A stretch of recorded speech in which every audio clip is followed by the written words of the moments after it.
Okay, we had a little problem with the last video on the audio, so hopefully this one will be better. This is Economics 232, it's Dr. James Yohe, Chapter 7, Production Costs, Part 2.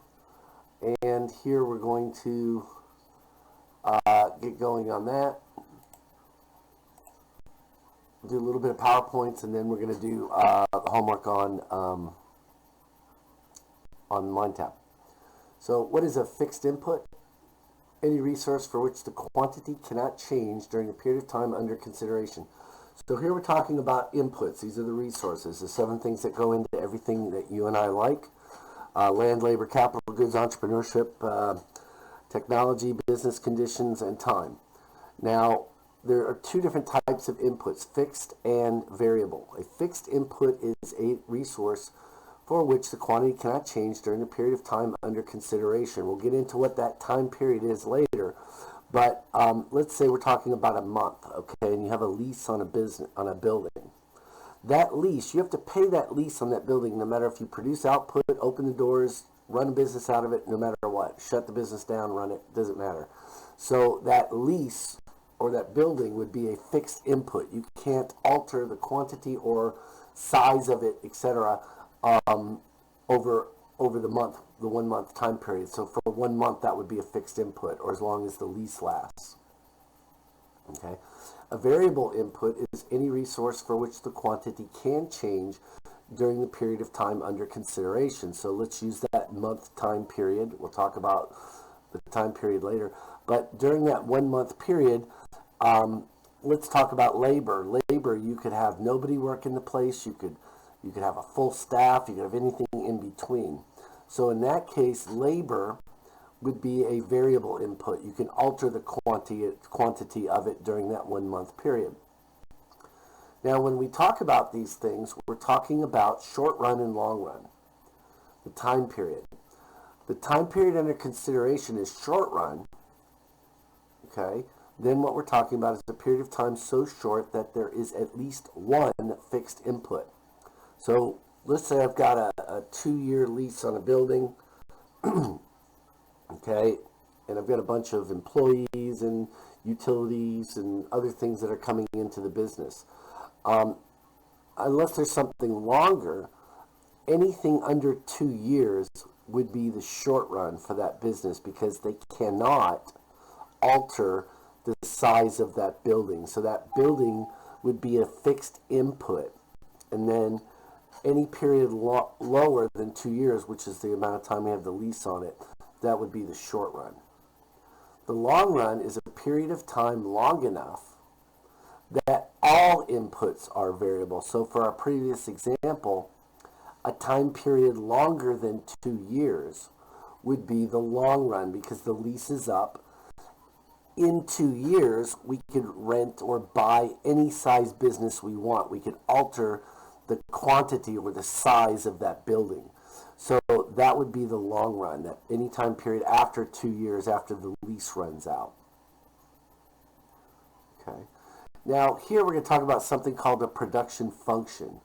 And that is an equation usually that describes the relationship between the maximum amounts of outputs a firm can produce and the various quantities of inputs coming in. So we have some set amount of labor, land, capital goods, entrepreneurship, a fixed technology. Okay, so we have these amounts of things coming into the business. How much output can we produce given those inputs? So maybe we're talking about a Little Caesars pizza, and they have 2 employees per hour. Okay, so 2 employees come in. We have a fixed amount of time, an hour. We have capital goods. We have the phones, the counters, the ovens, the warmers that keep the pizzas warm. We have cash registers, right? We have tables to make the pizza on. Okay. We also have some set amount of cheese in the building, some amount of dough, etc. How many pizzas could they make in an hour with those things? Okay, and the production function would relate that.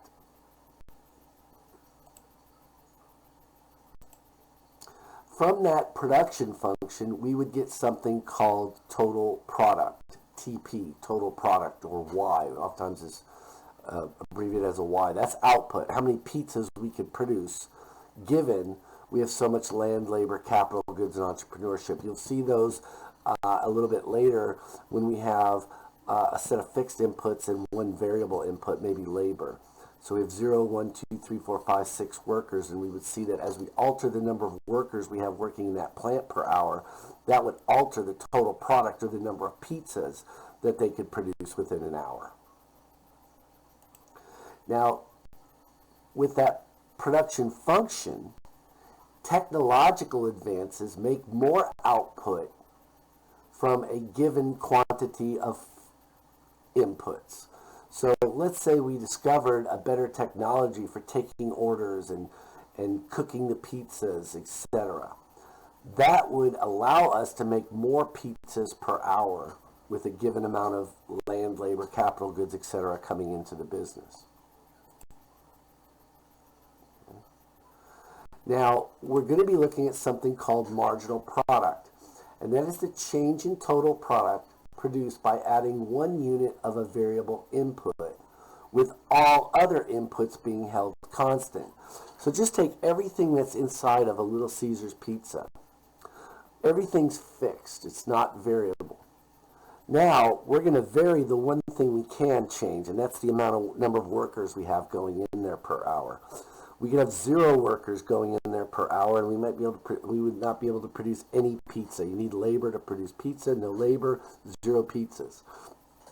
Then we put 1 worker in there, so he's got to take the orders, answer the phone, make the pizzas, do all the prep work, right, box it, the whole thing. Maybe if we had 1 worker, we could then produce, say, 10 pizzas per hour.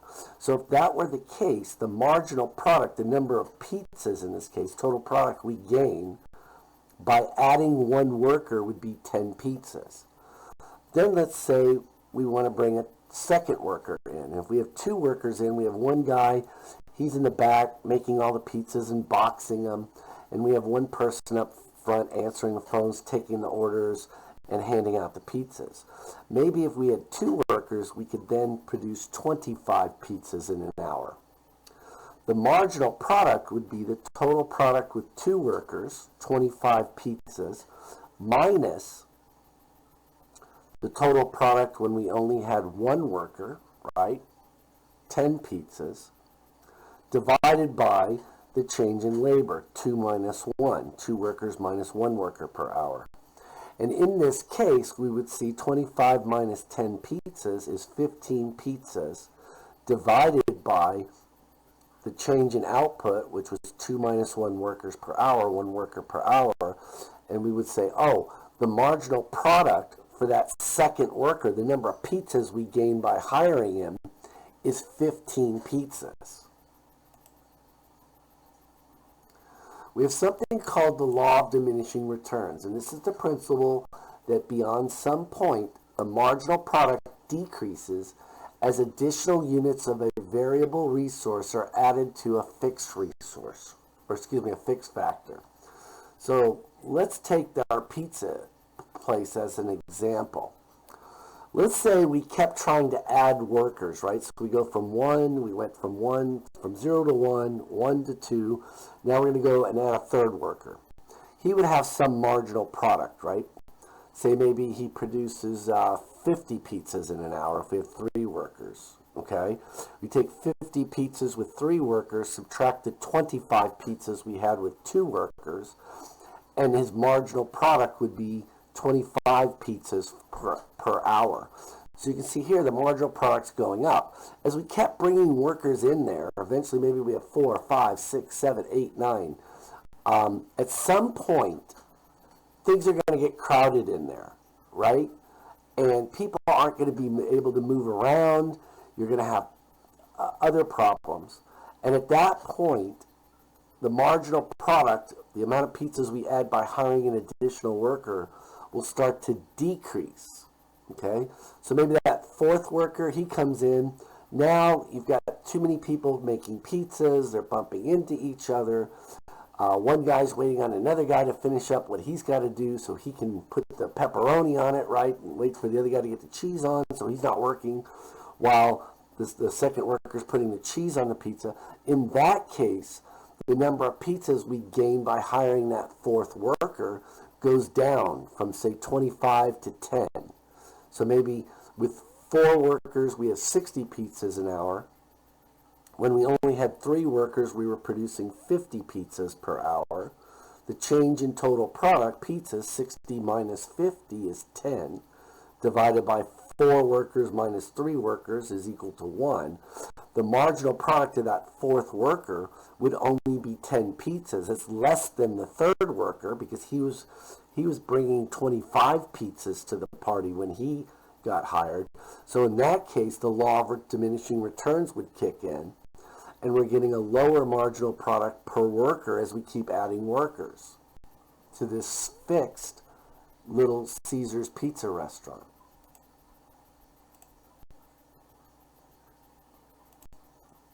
Now, the law of diminishing returns assumes that we have fixed inputs, okay?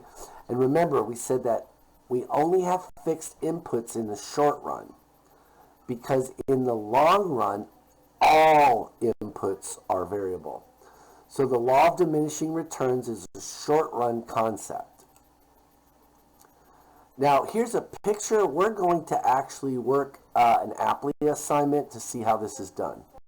Okay, here's the applet assignment that I promised you. Caroline's Performance Pizza is a small restaurant in Denver that sells gluten-free pizzas. Caroline's very tiny kitchen has barely enough room for the 3 ovens in which her workers bake the pizza. Caroline signed a lease obligating her to pay the rent for the 3 ovens for the next year. Because of this, and because Caroline's kitchen cannot fit more than 3 ovens, Caroline cannot change the number of ovens she uses in her production of pizzas in the short run. However, Caroline's decision regarding how many workers can vary from week to week because her workers tend to be students. Each Monday, Caroline lets them know how many workers she needs for each day of the week. In the short run, these workers are, now they can be varied, okay? And the ovens are fixed inputs. We can't change that, but we can change the number of workers. The short run is this period of time where she is obligated to lease those ovens for 1 year. Now here, just like we talked about earlier, if she has 0 workers, she produces no pizzas. Okay, and this might be per day. If she brings in 1 worker, she can produce 60 pizzas. Now, in between 0 and 1, and it's key, right on the half mark here, we're going to put the marginal product of that first worker. And that's going to be the 60 pizzas that get produced if we hire 1 worker minus the 0 pizzas we produced before. So the answer here would be 60 pizzas.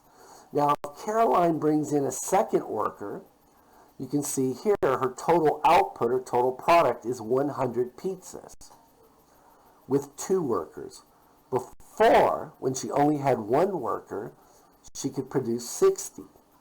So when we hire this second worker, how many pizzas per day do we add to her total output? And that would be the 100 with 2 workers minus the 60 we had before we hired him. So that would, the second worker. So that would be 40 pizzas. And you can see here, that's marginal product, the change in total product divided by the change in output. 100 minus 60 over 2 minus 1. And that comes out to be 40 pizzas. So by hiring the second worker, we gain the ability to produce an extra 40 pizzas. The margin is whatever's being added or subtracted. So if we add 1 unit of labor, we go from 1 worker to 2. That will change total product from 60 to 100. 100 minus 60 is 40 pizzas. That's his marginal product. That's what he adds to total product when we hire him. Let's go to the next guy. We go to 3 workers. We had 100 pizzas. Now we have 130.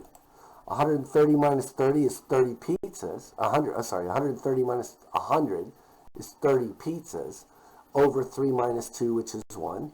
We add 30 pizzas. You see, you take the amount of total product, subtract the one before it, and that tells you how many pizzas are added when we hire that 4th worker, and then the 5th worker is 10.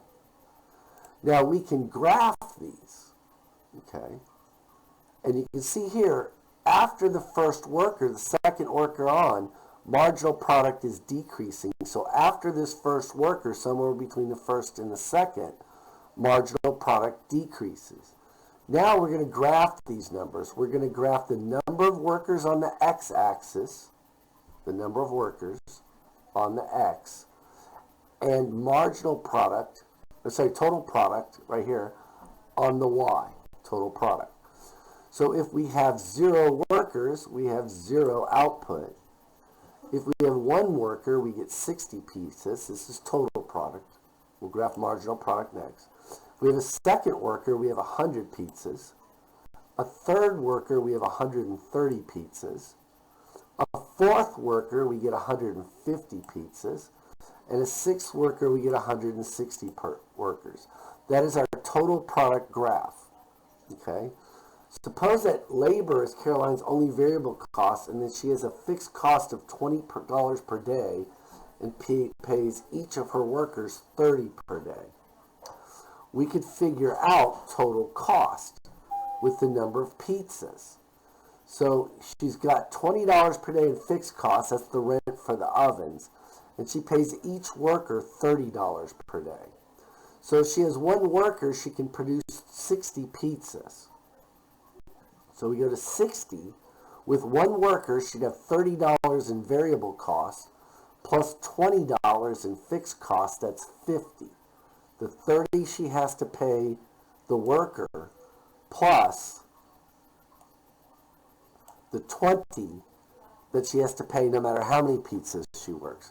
Now let's say she wants to produce more pizzas. She has her 2nd worker. Now she'll have 100 pizzas, but she's paying 2 workers, that's $60 per day, plus the 20 she originally was paying, that's 80. So to produce 100 pizzas, her total costs are going to be 80. Oops, my fault here. Let's undo that.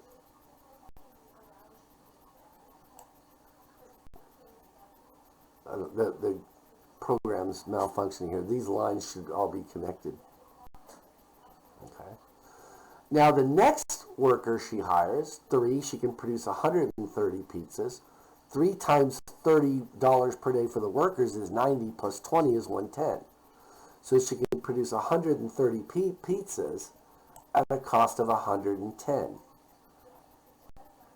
The next, 150 pizzas if she has 4 workers.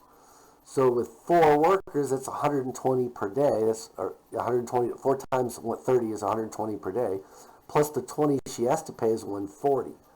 So to get 130 pizzas, she has to pay $140 in cost.